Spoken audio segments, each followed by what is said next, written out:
Chers amis, bonjour. Aujourd'hui, nous sommes en plénière de la région Provence-Alpes-Côte d'Azur et au décours des délibérations, nous avons tenté d'alerter tout le monde, notamment les communes qui sont parties dans une aventure financière hasardeuse sur le financement de la ligne nouvelle Provence-Alpes-Côte d'Azur pour lequel la région a souhaité monter avec les collectivités, l'État et peut-être d'autres la société Ligne Nouvelle.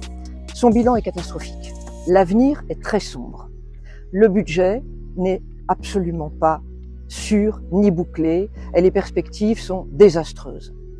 L'État n'est pas au rendez-vous, il le sera sans doute encore moins en 2025 vu la situation catastrophique d'un budget de l'État qui est sans doute insincère et dont il faudra à un moment donné tirer les conséquences et surtout savoir la vérité.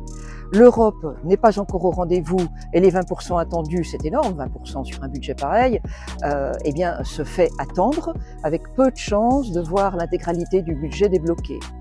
Les taxes, et oui, ils avaient créé des taxes, c'est tout ce qu'ils savent faire, taxer et emprunter. La taxe additionnelle sur les séjours, ils attendaient 20 millions d'euros, ils n'en ont eu 17. Et la taxe sur les garages, le parking, ils attendaient 20 millions d'euros, ils n'en ont eu que la moitié. L'emprunt, bah oui, il ne reste plus que l'emprunt. Et ben l'emprunt, malheureusement, les taux vont exploser, les charges financières vont exploser. Je vous laisse juste un chiffre.